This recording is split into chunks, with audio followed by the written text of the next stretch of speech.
ಶಿವಮೊಗ್ಗದಲ್ಲಿ ಲೋಕಾಯುಕ್ತ ಪೊಲೀಸರಿಂದ ಭರ್ಜರಿ ಬೇಟೆ ನಡೆದಿದೆ. ನಿಜಕ್ಕೂ ಕೂಡ ಕಳ್ಳರು ಸಿಕ್ಕಾಕೊಂಡಿದ್ದಾರೆ. ಈಗ ಲೋಕಾಯುಕ್ತರ ಬಲೆಗೆ ಬಿದ್ದಿದ್ದಾರೆ ಕೆಎಸ್ ಅಧಿಕಾರಿ ಒಬ್ಬರು.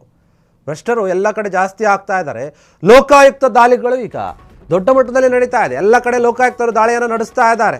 ಒಬ್ಬ ಕೆಎಸ್ ಅಧಿಕಾರಿ ಈಗ ಲೋಕಾಯುಕ್ತರ ಬಲೆಗೆ ಬಿದ್ದಿರುವಂಥದ್ದು. ಲಂಚ ತಗೋಬೇಕಾದ್ರೆ ರೆಡ್ ಹ್ಯಾಂಡ್ ಆಗಿ ಸಿಕ್ಕಾಕೊಂಡಿದ್ದಾರೆ. 40,000 ಲಂಚದೊಂದಿಗೆ ರೆಡ್ ಹ್ಯಾಂಡ್ ಆಗಿ ಸಿಕ್ಕಿ ಬಿದ್ದಿದ್ದಾರೆ ಕೆಎಸ್ ಅಧಿಕಾರಿ ಒಬ್ಬರೀಗ.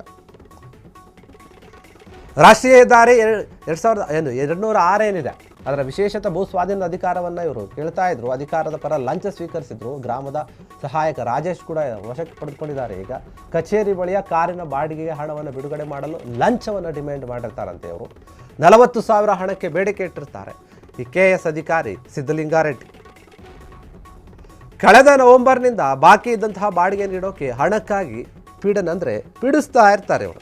ಕೇಶವಮೂರ್ತಿ ನೀಡಿದಂತಹ ದೂರಿನ ಆಧಾರದ ಮೇರೆಗೆ ಲೋಕಾಯುಕ್ತ ಪೊಲೀಸರು ಮಿಂಚಿನ ದಾಳಿಯನ್ನು ನಡೆಸಿದ್ದಾರೆ. ಸದ್ಯ ಲೋಕಾಯುಕ್ತ ಕಚೇರಿಯಲ್ಲಿ ಭ್ರಷ್ಟ ಅಧಿಕಾರಿ ಮಧ್ಯವರ್ತಿಯ ವಿಚಾರಣೆ ನಡೀತಾ ಇದೆ. ನೋಡಿ, ಬೇರೆ ಬೇರೆ ಇಲಾಖೆಯಲ್ಲಿ ನೋಡ್ತಾ ಇದ್ವಿ, ಎಲ್ಲ ಇಲಾಖೆಯಲ್ಲೂ ಕೂಡ ಈ ರೀತಿಯಾದಂತಹ ಅಧಿಕಾರಿಗಳು ಸಿಕ್ಕಾಕೊಳ್ತಾ ಇದ್ದಾರೆ ಅಂತಂದ್ರೆ ಇದಕ್ಕೆ ಮುಖ್ಯ ಕಾರಣ ಲೋಕಾಯುಕ್ತ ಅಧಿಕಾರಿಗಳ ಕಾರ್ಯಾಚರಣೆ. ಅವರು ತುಂಬ ಚುರುಕುಗೊಂಡಿದ್ದಾರೆ. ಈಗ ಏನು ದೂರುಗಳು ಬರ್ತಾ ಇದೆಯೋ ಅದನ್ನು ಸರಿಯಾದ ರೀತಿಯಲ್ಲಿ ತಗೋತಾ ಇದ್ದಾರೆ. ಮತ್ತು ಆ್ಯಕ್ಷನ್ ಅವ್ರದ್ದು ನೋಡ್ತಾ ಇದ್ದೀವಿ ಇಲ್ಲಿ ಯಾವ್ಯಾವ ಅಧಿಕಾರಿಗಳು ಸಿಕ್ಕಾಕೊಳ್ತಿದ್ದಾರೆ ಅಂತ. ಶಿವಮೊಗ್ಗದಲ್ಲಿ ಆಗಿರುವಂಥದ್ದು ಒಬ್ಬ ಕೆಎಸ್ ಅಧಿಕಾರಿ 40,000ಕ್ಕೆ ಬೇಡಿಕೆ ಇಟ್ಟಿರ್ತಾನೆ. ಬೇಡಿಕೆ ಇದ್ದಾಗ ಅದೇ ರೀತಿ ತಗೊಂಡು ಕೊಡಬೇಕಾದ್ರೆ ಸಿಕ್ಕಾಕೊಂಡಿದ್ದಾರೆ. ಈ ರೀತಿಯಾಗಿ ಲೋಕಾಯುಕ್ತ ಅಧಿಕಾರಿಗಳು ಬಲೆ ಬೀಸ್ತಾ ಇದ್ದಾರೆ. ಯಾರ್ಯಾರು ಲಂಚವನ್ನು ತಗೊಳ್ತಾ ಇದ್ದಾರೆ, ಭ್ರಷ್ಟಾಚಾರದಲ್ಲಿ ಮುಳುಗಿ ಹೋಗಿದ್ದಾರೆ, ಅಂತಹ ಅಧಿಕಾರಿಗಳನ್ನು ಗುರುತಿಸಿ ಅವರನ್ನು ಬಲೆಗೆ ಬೀಳಿಸುವಂತಹ ಕೆಲಸವನ್ನು ಮಾಡ್ತಾ ಇದ್ದಾರೆ. ಮತ್ತು ಲಂಚವನ್ನು ತಡೆಯುವಂಥ ಕೆಲಸ ಮಾಡ್ತಾ ಇದ್ದಾರೆ. ಒಬ್ಬ ಕೆಎಸ್ ಅಧಿಕಾರಿಯಾಗಿ ಲಂಚಕ್ಕೆ ಬೇಡಿಕೆ ಇಟ್ಟಿದ್ದು ನಿಜಕ್ಕೂ ಕೂಡ ಒಂದು ರೀತಿ ಆ ಭಾಗದ ಜನರಿಗೆ ಏನು ಇವರು ಕೂಡ ತಗೋತಿದ್ದಾರಲ್ಲ ಅನ್ನುವಂತಹ ಪ್ರಶ್ನೆ. ಯಾಕಂದರೆ ರಾಷ್ಟ್ರೀಯ ಹೆದ್ದಾರಿ 206ರ ವಿಶೇಷ ಭೂ ಸ್ವಾಧೀನ ಅಧಿಕಾರಿ ಏನಿರ್ತಾರೆ ಸಿದ್ದಲಿಂಗಾರೆಡ್ಡಿ ಅವರು ಅಧಿಕಾರಿ ಪರ ಲಂಚವನ್ನು ಸ್ವೀಕರಿಸ್ತಾ ಇದ್ರು. ಗ್ರಾಮದ ಸಹಾಯಕ ಆಗಿರುವಂತಹ ರಾಜೇಶ್ ಕೂಡ ಇದಕ್ಕೆ ವಶಕ್ಕೆ ಪಡೆದುಕೊಂಡಿದ್ದಾರಂತೆ. ಹೀಗಾಗಿ ಕಚೇರಿ ಬಳಿ ಒಂದು ಕಾರ್ ಇರುತ್ತೆ. ಆ ಕಾರಿನ ಬಾಡಿಗೆ ತೊಗೊಂಡಿರ್ತಾರಂತೆ.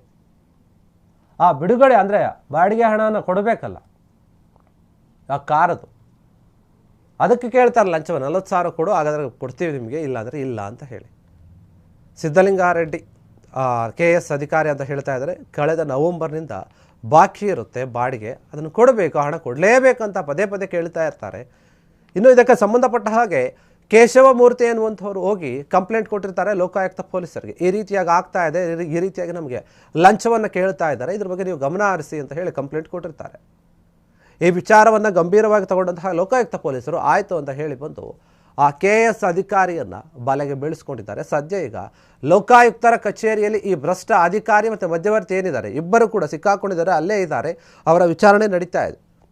ಇಂತಹ ಕೇಸ್ಗಳಲ್ಲಿ ಬರೀ ಒಬ್ಬರು ಇಬ್ಬರು ಅಂತ ಇರೋಕ್ಕಾಗೋದಿಲ್ಲ. ಮಧ್ಯವರ್ತಿಗಳು ತುಂಬ ಜನ ಇರ್ತಾರೆ, ಸಾಕಷ್ಟು ಬಾರಿ ಬೇಡಿಕೆಯನ್ನು ಇಡ್ತಾ ಇರ್ತಾರೆ. ಹೀಗಿರುವಾಗ ಏನಾಗುತ್ತೆ ಅಂತಂದರೆ ಏನೇ ಮಾಡೋಕ್ಕೆ ಹೋದರೂ ಕೂಡ ಇವ್ರ ಹತ್ರ ದುಡ್ಡೇ ಕೊಡಬೇಕು, ಬೇರೆ ಇಲ್ಲಾಂದರೆ ಯಾವ ಕೆಲಸ ಕೂಡ ಆಗೋದಿಲ್ಲ. ಇಂಥವ್ರ ಹತ್ರ ದುಡ್ಡು ಕೊಟ್ಟರೆ ಮಾತ್ರ ನಿಮ್ಮ ಕೆಲಸ ಆಗುತ್ತೆ, ಇಲ್ಲಾಂದರೆ ಇಲ್ಲ ಅನ್ನುವಂಥ ಮನಸ್ಥಿತಿಯಲ್ಲಿರ್ತಾರೆ.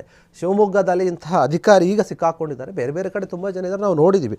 ಯಾವ ಇಲಾಖೆಯಲ್ಲಿ ಏನೇನಾಯಿತು, ಯಾವ್ಯಾವ ಅಧಿಕಾರಿಗಳಿದ್ರು, ಏನೇನು ಮಾಡ್ತಾಯಿದ್ರು, ಎಷ್ಟನ್ನು ದುಡ್ಡು ತಗೋಬೇಕಾದ್ರೆ ಸಿಕ್ಕಾಕೊಂಡಿದ್ರು, ಇದೆಲ್ಲ ವಿಚಾರ ಕೂಡ ಗೊತ್ತಿರುವಂಥದ್ದೇ. ಹೀಗಿರುವಾಗ ಈಗ ಮತ್ತೊಬ್ಬ ಅಧಿಕಾರಿ ಸಿಕ್ಕಾಕೊಳ್ತಾರೆ, ಲೋಕಾಯುಕ್ತ ಬಲೆಗೆ ಬೀಳ್ತಾರೆ ಅಂತಂದರೆ ನಿಜಕ್ಕೂ ಕೂಡ ಲೋಕಾಯುಕ್ತ ಪೊಲೀಸರನ್ನು ಮೆಚ್ಚಬೇಕಾಗುತ್ತೆ. ಇಲ್ಲಿ ಅವರ ಕಾರ್ಯಾಚರಣೆಯನ್ನು ಮೆಚ್ಚಬೇಕಾಗುತ್ತೆ.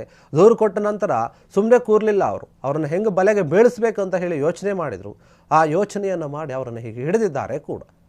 ವಿಚಾರಣೆ ನಡೆಸ್ತಾ ಇದ್ದಾರೆ, ಏನೇನು ಆಗ್ತಾ ಇದೆ, ಯಾರ ಹತ್ರ ಇದಕ್ಕೂ ಮುಂಚೆ ಎಷ್ಟು ಜನ ಅಂತ ಲಂಚ ತೊಗೊಂಡಿದ್ರು, ಅವರ ಆಸ್ತಿ ಎಷ್ಟಿದೆ, ಅವರ ಸಂಬಳ ಎಷ್ಟಿದೆ, ಇದೆಲ್ಲವೂ ಕೂಡ ತನಿಖೆ ಆಗುತ್ತೆ.